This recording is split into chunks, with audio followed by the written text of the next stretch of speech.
Olá, boa noite. Começamos mais uma palavra do Senhor. Quero trazer uma palavra de Deus para o teu coração, para a tua vida, né? Já te convidando a sempre acompanhar as nossas ministrações através das lives, das nossas redes sociais e também acessar o nosso site para conhecer a nossa história, www.igrejanovacasa.com.br, né? Que você seja tremendamente abençoado. Lá estão os nossos contatos para a gente poder abençoar de alguma forma a tua vida, né? Quero que você abra a tua Bíblia no livro de Mateus, capítulo 5, versículo 13. Mateus, capítulo 5, versículo 13, né? Enquanto você abre, eu quero dizer que é um prazer muito grande ter você aqui conosco, né? Que você possa divulgar para os teus amigos, para os teus colegas, para a tua família e compartilhar esse vídeo também para a gente poder alcançar o máximo possível de pessoas. Queremos alcançá-los com o reino de Deus, com a palavra de Deus, e que essa mensagem traga ao teu coração as respostas que você procura, a direção que você procura. Nossa oração sempre, antes de toda a ministração, é que essa palavra venha de encontro à tua necessidade, que essa palavra venha realmente alcançar as tuas necessidades nessa noite, em nome de Jesus. Palavra de Deus, registrada no livro de Mateus, capítulo 5, versículo 13 em diante, nos diz assim, olha: vós sois o sal da terra, e o sal, se o sal for insípido, como há de se salgar? Para nada mais presta, senão para ser lançado fora e ser pisado pelos homens. Vós sois a luz do mundo. Não se pode esconder uma cidade edificada sobre um monte, nem se acende a candeia e se coloca debaixo do alqueire, mas no velador, e dá luz a todos os que estão em casa. Assim, resplandeça a vossa luz diante dos homens, para que sejam as vossas boas obras, para que vejam as vossas boas obras e glorifiquem ao vosso Pai que está nos céus. Palavra poderosa de Jesus, né? E aqui Jesus é chamada a parábola, né? Os discípulos são o sal da terra e a luz do mundo.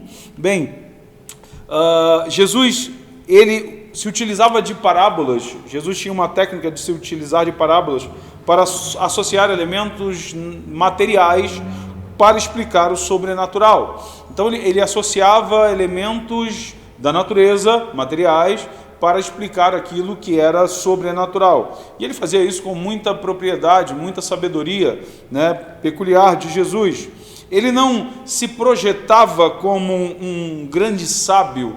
Nas suas ministrações, nas suas parábolas, Jesus não tinha a menção de se projetar como um grande sábio, mas ele se colocava no lugar do outro para compartilhar conhecimento. De alguma forma, ele tentava chegar à linguagem das pessoas para que elas compreendessem aquilo que ele queria transmitir. Sabia que não era só falar bonito, né? Ele se preocupava em se fazer entender, né? Jesus utilizava parábolas especificamente por causa disso, né? Quando lemos essa parábola, entendemos perfeitamente o que o Senhor quis dizer. Ele quis dizer que a igreja precisava fazer a diferença.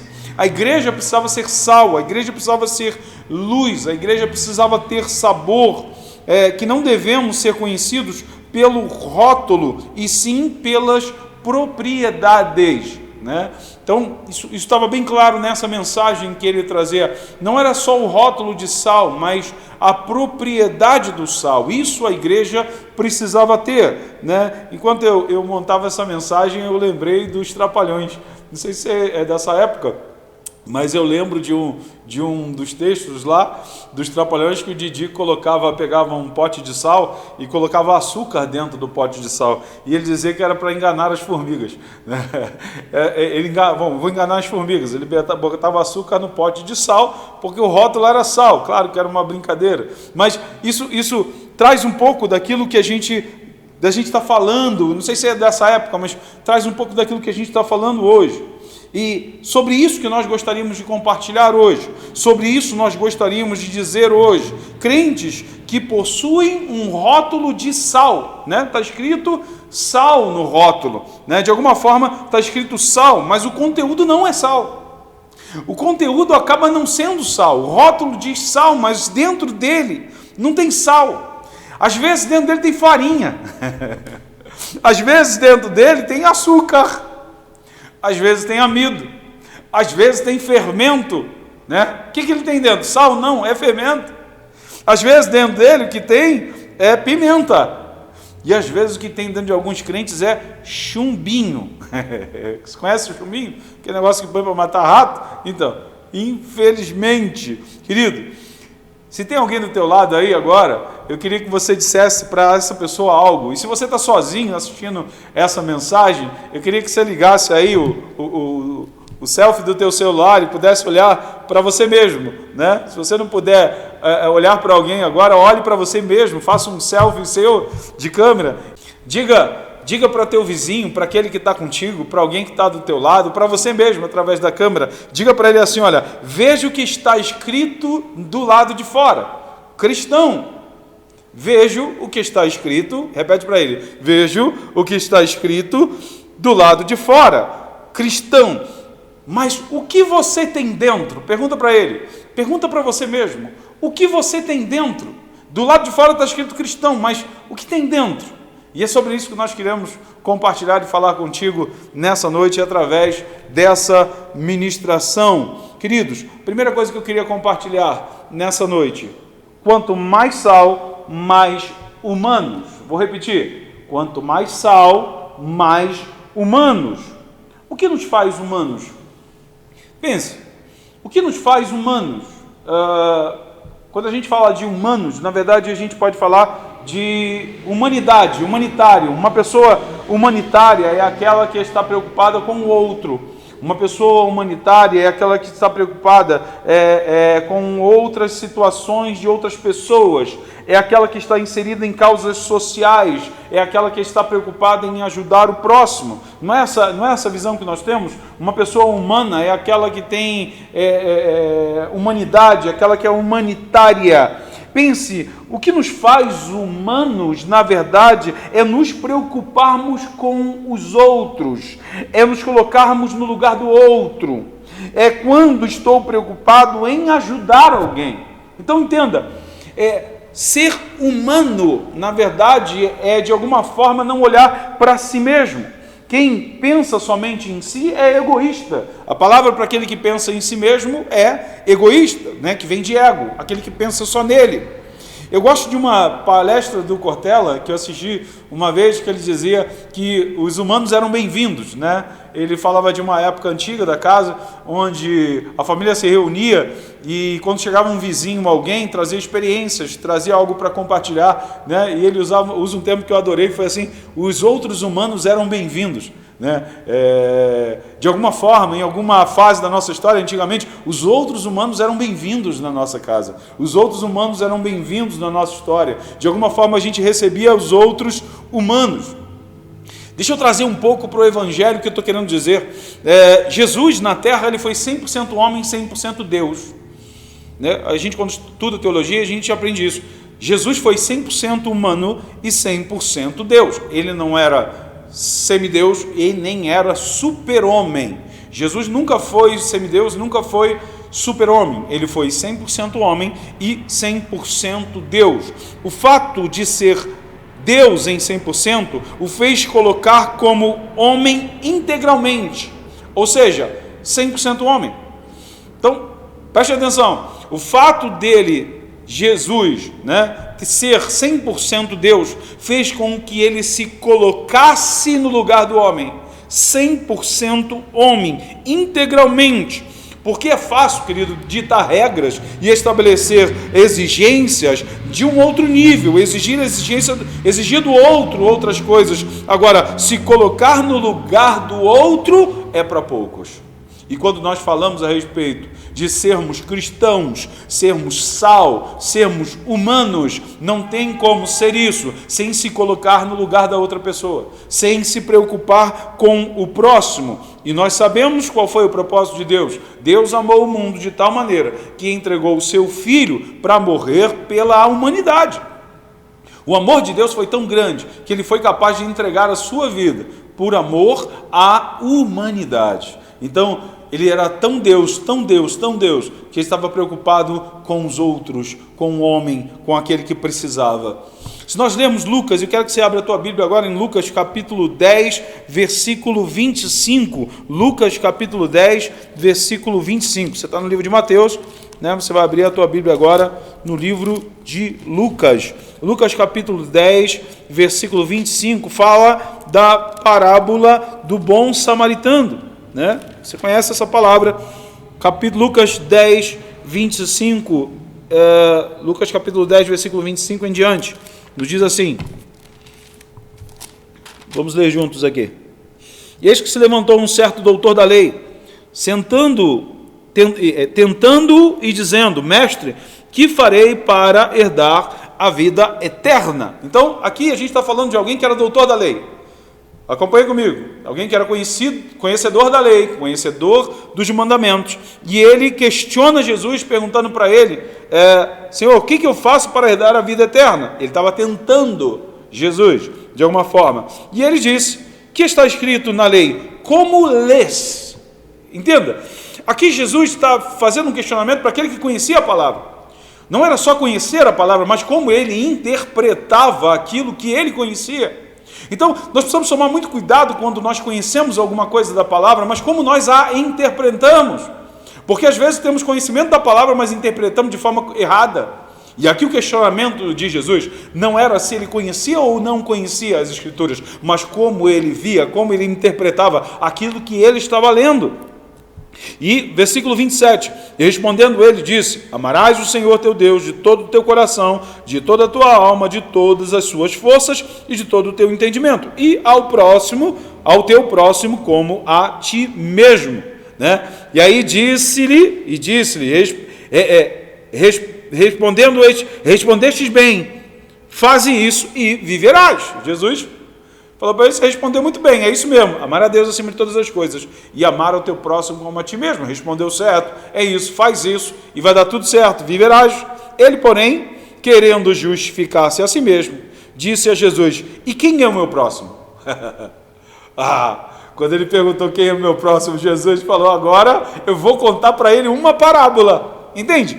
Jesus usava parábolas para tentar explicar e relacionar aquilo que é material, para que as pessoas entendam aquilo que é espiritual. E aí Jesus conta uma parábola para ele, a parábola do bom samaritano. Respondendo, Jesus disse: descia um homem de Jerusalém para Jericó, e caiu na mão dos salteadores, os quais o despojaram e, espancando-o, se retiraram, deixando-o meio morto. E ocasionalmente descia pelo mesmo caminho certo sacerdote, e vendo-o, passou de largo. Então ele fala aqui a respeito do sacerdote, seria um pastor, seria o líder, né? Passou de largo daquele que estava necessitado, daquele que tinha sido, né, assaltado e espancado, quase morto. De igual modo também o levita, chegando àquele lugar, e vendo, passou de largo. Também o levita, alguém que ministrava na casa do Senhor, alguém que tinha como herança a casa do Senhor, as coisas de Deus, também passou de largo e deixou aquele samaritano.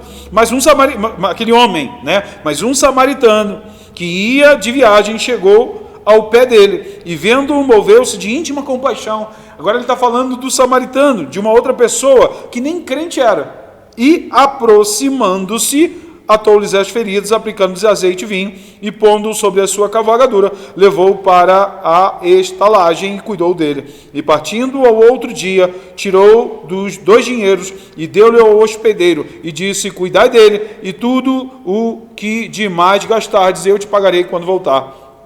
E aí Jesus faz uma pergunta para aquele mestre doutor da lei: vem cá, qual desses 3 te parece ser o próximo daquele que caiu nas mãos dos salteadores? E aí o doutor da lei disse: o que usou de misericórdia para com ele. Disse, pois, Jesus: vai e faze da mesma maneira. Jesus usou uma parábola para trazer para aquele homem que crer não é somente crer no conhecimento, mas colocar na prática. Queria trazer para ele uma visão de que muitas pessoas têm rótulo de cristão, mas de verdade não, o conteúdo não é sal. E essa é a grande preocupação, que hoje nós vemos muitas pessoas que colocam camisetas de cristãos E de verdade a propriedade dela está longe de ser isso. Essa passagem fala de amar ao próximo como a si mesmo, né? A história, né, de como o sacerdote lidou com aquilo, quer dizer, ele vê uma pessoa necessitada e passa de largo. O levita viu uma pessoa necessitada também e passou de largo. E do homem espancado e quase morto. Eles tinham de alguma forma rótulo de sal, mas o seu conteúdo não era sal, com certeza. E quem ajudou foi um inimigo habitante de Samaria, porque os judeus não se dão bem com os samaritanos. E Jesus, de propósito, usou a figura de um samaritano para poder impactá-lo, para poder confrontá-lo. Querido, o caminho dos 4 era o mesmo. Entenda, o caminho dos 4 era o mesmo.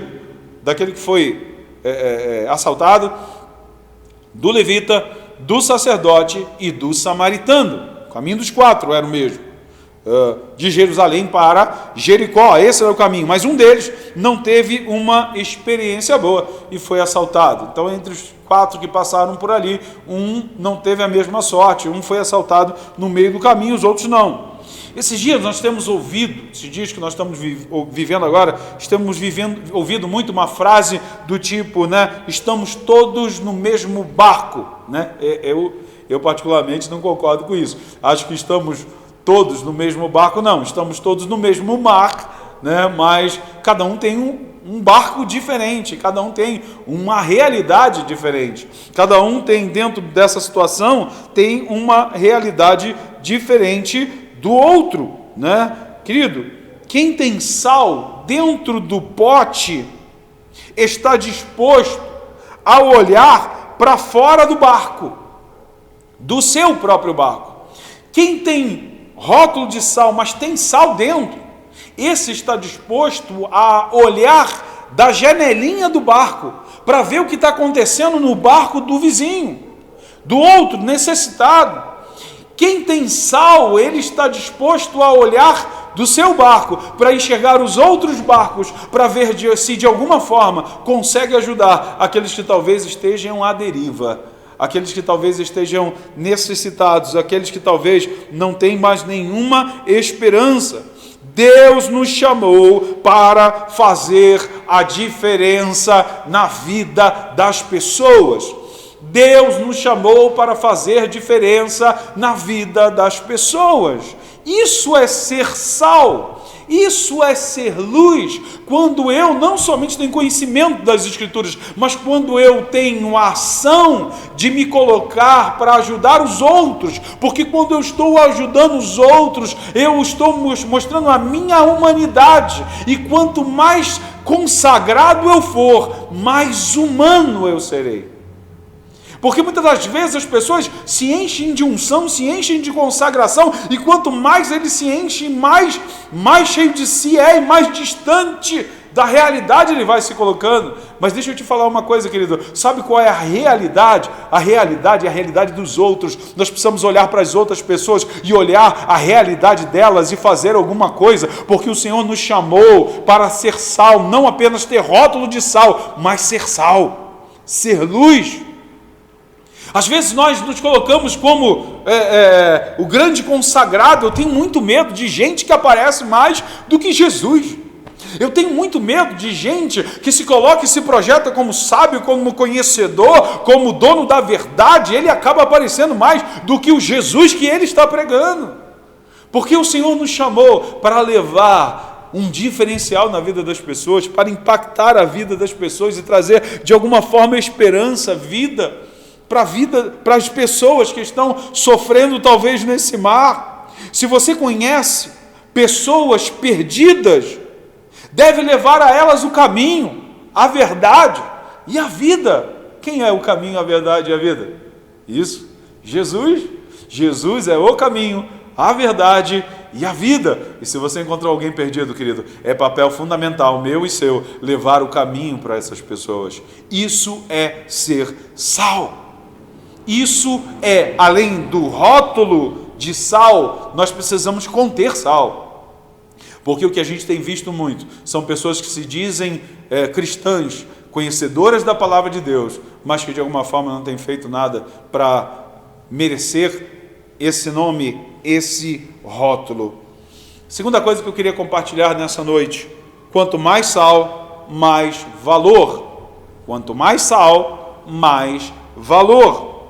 A palavra sal, ela surgiu a partir da porção de sal que era dada por pagamento aos soldados da Roma Antiga, né, do Império Romano. Então, o sal era uma forma de pagamento.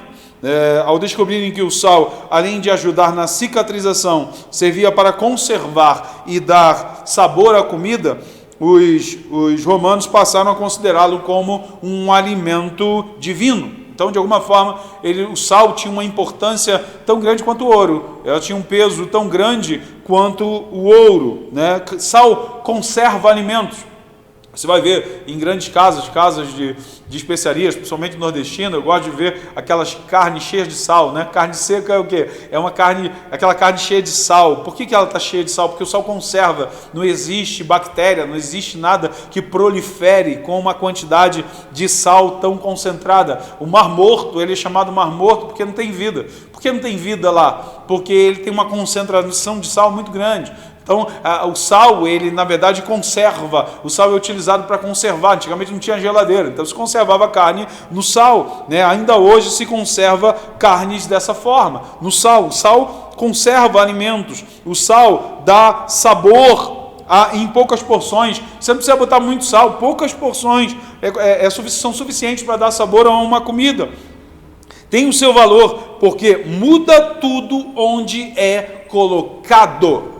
Ser sal, o sal é valioso. Por que ele é valioso? Porque ele traz uma mudança. E de alguma forma a minha vida e a tua vida tem que trazer mudança na vida de pessoas. De alguma forma nós precisamos impactar as pessoas. De alguma forma nós precisamos colocar em ação aquilo que Deus nos deu. Porque se eu sou sal, de alguma forma eu preciso ajudar alguém, impactar a vida de alguém através daquilo que existe em mim, das propriedades daquilo que eu tenho dentro. Queridos, precisamos nos questionar hoje, se questione hoje, se o nosso valor é de sal ou de outra coisa. Porque eu tenho que ter valor de sal. Como eu vou ter valor de sal? Quando eu estou de alguma forma interferindo, ajudando, projetando alguém que precisa de mim. Tem muito crente que tem um rótulo de sal, mas por dentro é fermento. Tem muito crente que tem rótulo, está escrito sal, mas o que tem dentro, querido, é fermento. Para que serve fermento? Toda a massa que você tem, se colocar fermento, o que acontece? A massa incha. Ela cresce, pastor? Não, ela não cresce. Ela incha. A quantidade é a mesma. Ela não cresce, não há crescimento. Há inchaço. Ou seja, ele vai tomando uma proporção maior do que realmente é. Tem muito crente que, em vez de ser sal, ele acaba sendo fermento.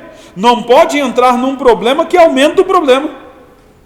Se pedir para ele uma opinião a respeito de uma situação, em vez de ele ajudar, piora. Fala misericórdia. Isso.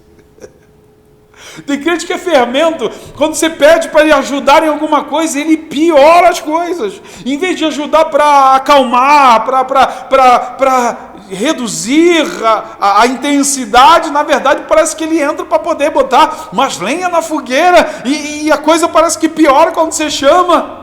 Tem crente que o título dele, o rótulo dele é sal, mas por dentro ele é fermento, ele aumenta e amplifica o problema. Tem uma visão pessimista de tudo. Você chama alguém para orar, para acalmar a tempestade, parece que ele profetiza mais tempestade, mais tempestade. Querido, fica longe de crente que tem sal, mas o conteúdo não é sal. Tem outro tipo de crente, tem crente que o conteúdo dele é açúcar, né?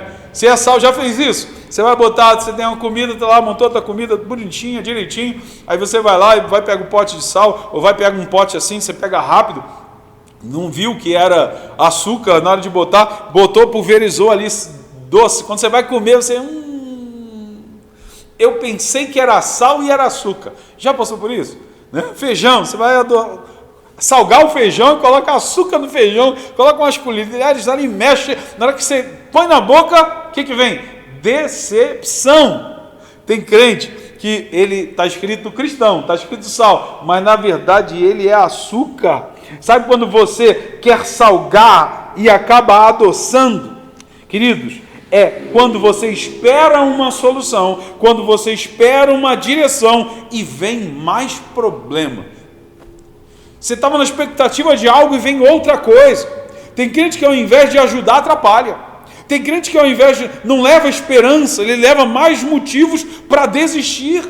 A pessoa está com uma enfermidade. E aí, ao invés da pessoa vir para orar, para abençoar, para ministrar cura, para ministrar salvação, a pessoa vem quase para fazer a oração lá de... Vou encomendar a alma dele, né? Já encomendou. Se chamar um crente, pastor, eu estou com uma pessoa doente no hospital, o senhor vai lá orar? Vou. Aí chega lá, em vez de orar e profetizar a cura, querido, eu vou orar por você, porque a situação tua não está boa. Por via das dúvidas, você aceita Jesus? É melhor você aceitar Jesus hoje.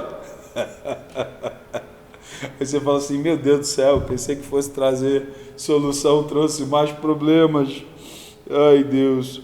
Não leva esperança, leva mais motivos para desistir, não salga, adoça tudo. Querido, de verdade, eu não gosto daqueles tipos de profecia. Tem gente que vem trazer profecia e diz assim, olha, você é um homem de Deus, né? Você é um instrumento de Deus. Deus vai usar você poderosamente. Algo novo Deus está trazendo sobre a tua vida. Querido, que eu sou homem de Deus, eu sei. Que Deus tem algo na minha vida, também sei. Eu quero algo novo.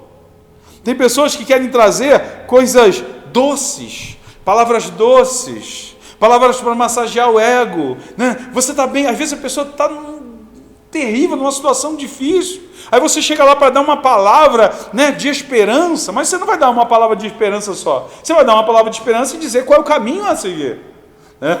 Qual o caminho que ela deve seguir? E de alguma forma, a ideia não é massagear o ego, dizer, ó, você está certo, você tem razão. Não, não, querido. A palavra de Deus é confronto para a vitória, a palavra de Deus é para sair da zona de conforto, a palavra de Deus sempre vai trazer para a gente uma motivação para ir em frente. A palavra de Deus vai trazer algo novo.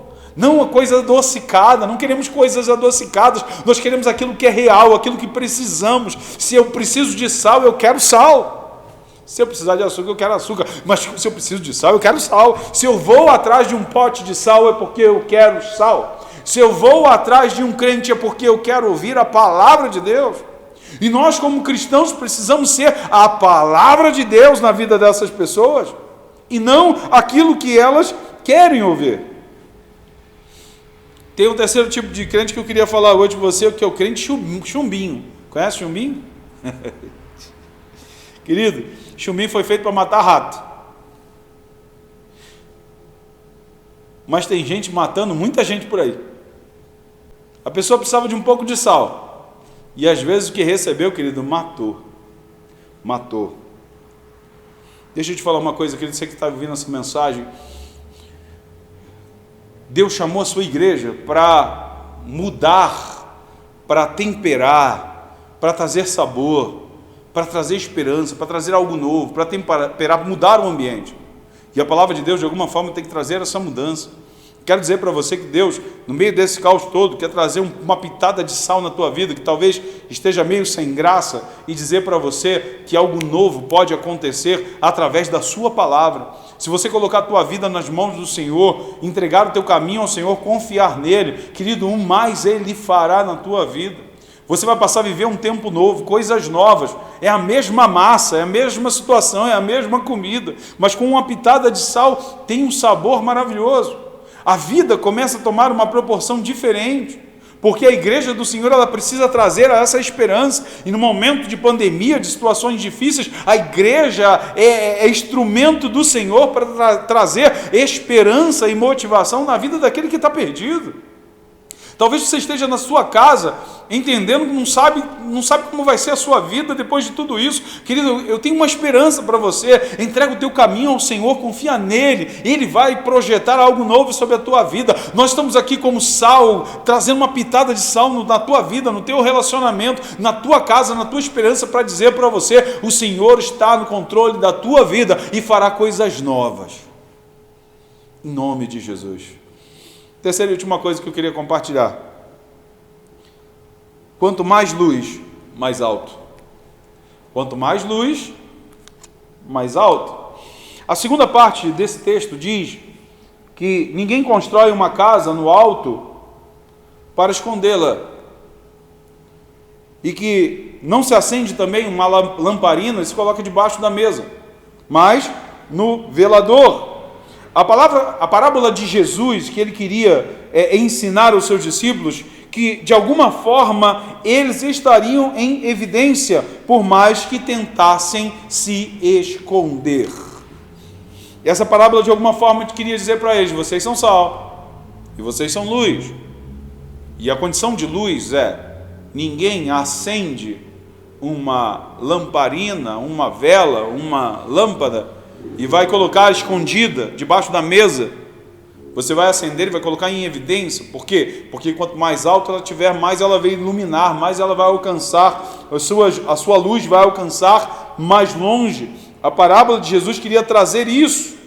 Se você é alguém que Jesus acendeu, querido, e de alguma forma o brilho do Espírito Santo vem se apagando, deixa eu te falar uma coisa, querido, está na hora de você acender de novo. O Senhor, através dessa palavra, quer trazer sobre a tua vida, que talvez você tenha apagado por decepções, por perdas.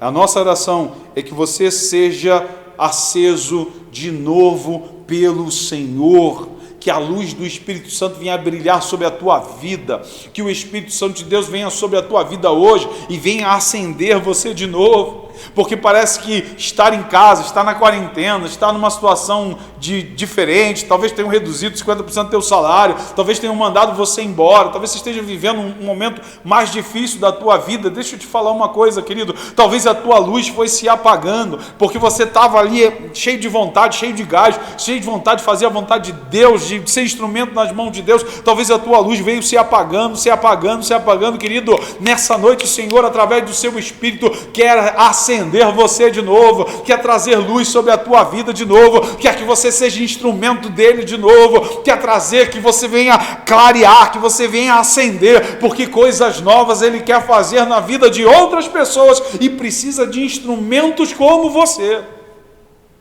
O Senhor quer acender você de novo. O Senhor quer trazer luz sobre a tua vida de novo. Ele quer acender você para ser instrumento nas mãos dele. Você é alguém que Jesus acendeu, querido, que tem o brilho do Espírito Santo, e você não pode se esconder. Para de se esconder diante das situações, para de se esconder diante das guerras que você tem vivido.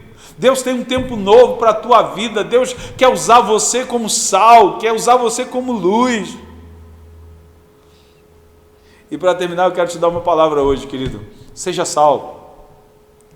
Seja luz. Seja sal e seja luz. Não apenas no rótulo, mas no conteúdo, na propriedade. O Senhor quer te usar poderosamente como instrumento nas mãos dele. Ele nunca se projetou e nunca projetará alguém para estar em evidência. Ele sempre projetará alguém para que venha refletir a glória dele e trazer de alguma forma esperança na vida de outras pessoas. Se você foi alcançado por Deus, você é sal e você é luz para olhar a necessidade dos outros e ajudá-los de alguma forma. Se você ainda não entregou a tua vida ao Senhor, eu quero te dizer algo. O Senhor quer mudar a tua história, quer tirar você da condição que você está hoje e fazer de você também sal e fazer de você também luz, para que você seja instrumento nas mãos do Senhor para ajudar os outros. Quanto mais santidade, mais humanidade. Quanto mais eu me encher de Deus, mais eu vou enxergar o outro. Quanto mais eu me aproximo do Senhor, mais eu consigo enxergar a necessidade dos outros, e não só enxergar como o levita e como o sacerdote. Não só enxergar, mas fazer alguma coisa que possa ajudar. Querido, faça a diferença no meio dessa situação toda. Seja a diferença no meio dessa situação toda. Seja um instrumento que Deus espera. Seja usado poderosamente nas mãos do Senhor porque Ele te chamou para ser sal, não apenas de rótulo, mas de conteúdo. Tá bom? Que Deus abençoe poderosamente a tua vida. Eu quero orar por você agora, para que a luz do Senhor se acenda sobre a tua vida novamente, e para que o teu conteúdo seja mudado. Amém? Querido Deus e Pai Jesus Cristo, queremos entregar nas tuas mãos essa pessoa que ouviu essa palavra. Que a tua mão forte, Senhor, venha sobre a vida dela. Aqueles que nunca te aceitaram, venham te aceitar e te reconhecer como Senhor. E aqueles que são instrumentos nas tuas mãos, Senhor, que voltem a ser instrumentos poderosos nas tuas mãos. E que a obra da tua igreja na terra venha mudar, venha impactar essa terra. Que nós possamos ser o sal e a luz deste mundo, para trazer esperança, para trazer o caminho, para trazer a direção, para trazer uma pitada de sabor e transformar essa terra segundo a tua vontade e segundo o teu amor. Que possamos, Senhor Deus, continuar sendo instrumento em tuas mãos para alcançar outras pessoas perdidas, e que possamos nesse período, Senhor, sermos igreja do Senhor como realmente deveríamos ser, não somente de rótulo, mas de conteúdo. Senhor, eu sou ministro sobre cada vida, cada lar, em nome do Pai, do Filho e do Espírito Santo de Deus. Amém. Amém. Que Deus te abençoe poderosamente.